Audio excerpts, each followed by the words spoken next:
Yuri, thank you for joining me today. We heard earlier today that the Russian president has said he's going to call up 300,000 Russian troops. And he also talked about the possibility, in vague terms, of using nuclear weapons. How does any of this impact what Ukraine is doing in this war? It doesn't, JJ. We understand that Russians have very serious problems with their personnel. We know that, we have destroyed more than 55,000 Russian invaders on the battlefield. They are demoralized, they're degraded, they are not motivated. So, of course, the way this is going, it is not looking like the Russian army is capable of achieving any of those military goals that have been set before it by their leader. At the same time, the threat of the possible use of the nuclear weapons is also not new to us. Okay, we have seen these threats from the very early days of this war.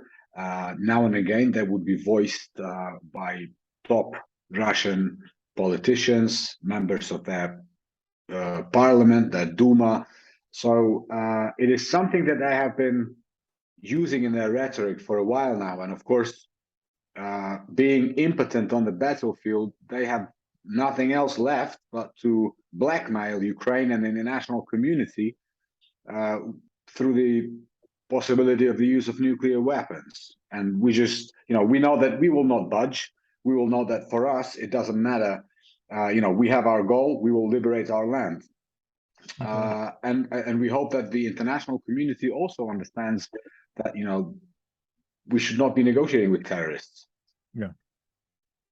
So one of the things that's important right now to ask about is Ukraine has been involved in a very successful counteroffensive that's liberated a lot of places, a lot of territory. We talked about some of that recently, but one of the things that seems to be taking place now, and it perhaps is us not really knowing or understanding what the thinking is behind the Ukrainian military's plans, it seems as though that offensive is slowing down. Is that actually taking place, or is this perhaps the pause before the next phase of whatever takes place? Of course, if you compare the pace of the advance of the Ukrainian army today with what was happening 10 days ago, the tempo of the counteroffensive is not so fast, so lightning fast as it was. At the same time, the counteroffensive continues, and we are determined to continue our push. Now, the reasons why it kind of slowed down are as well, known to our general staff. And for example, our Minister of Defense, Alexei Reznikov, explained that if you look at the south of Ukraine, the Kherson region, where the counteroffensive is taking place as well, Kherson is a predominantly agricultural area, and that terrain is very much, it has a lot of irrigational channels, and all of these are used by the Russian occupiers as their fortification lines and their defense lines. So it kind of slows down. Plus, we understand that in Kharkiv region, the counteroffensive was so quick and so fast because the Russians have started fleeing chaotically, right? So at the same time, now the battlefield, the epicenter of the fight has moved, and it's now in the Donetsk region around cities like Slavyansk and Bakhmut. And while, as a resume, I would just like to say that, yes, indeed, today it is not as fast as it was 10 days ago, but at the same time, it continues, and it will continue. So as it continues, can you say, without divulging anything sensitive, what the next objectives might be, or vaguely what they might be?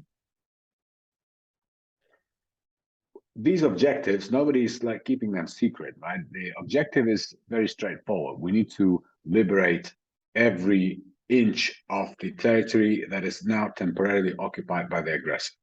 Now, what will determine the success of the next stages of the counteroffensive, of course, is the amount of the military support that we receive from our allies. As usual, this is something we've been saying from the very first discussion that we had with you, and it is still as relevant today as it was, a month ago, 2 months ago, or 3 months ago. We are at a stage in this war where we have to do everything possible. And when I say we, I mean Ukraine as well as the international community. We need to stop this war from becoming a frozen war. We need to stop this war from becoming a protracted war. For this to happen, the Ukrainian army needs to be equipped, better than we are at the moment. So we need more longer range missiles. We need air defense. We need anti-rocket systems. We need tanks. We need combat aircraft. So the sooner we receive all of this in sufficient quantities, the sooner we will be able to achieve our goals.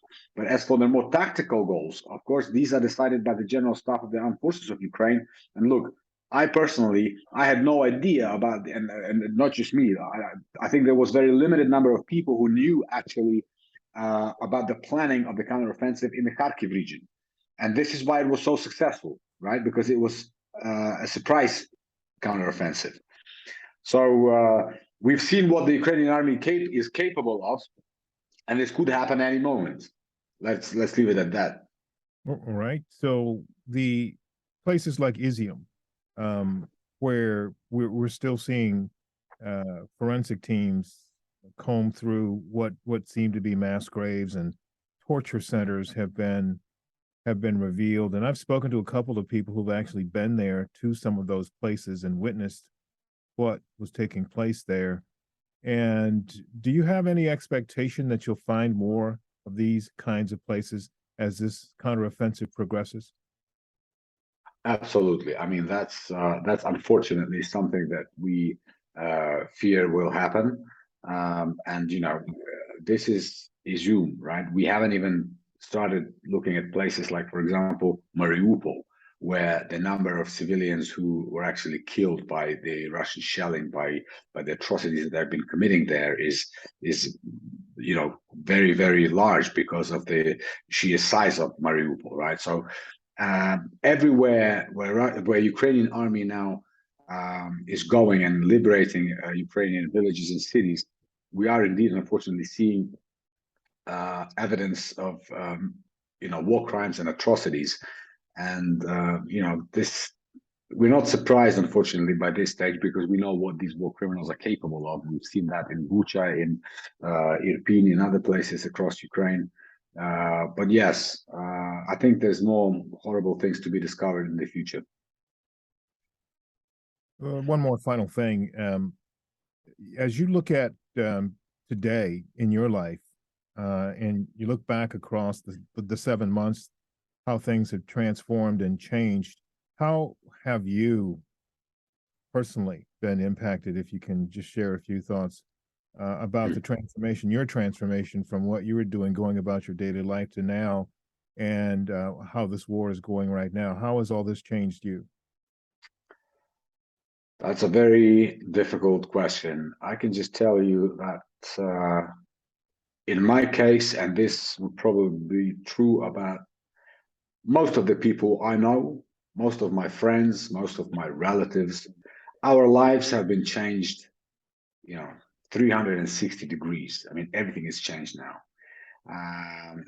Places where our families live away from us, places where we cannot go, friends we cannot see because they are on the front lines fighting the enemy, friends and relatives and close people we have already lost because they've been heroically defending our country.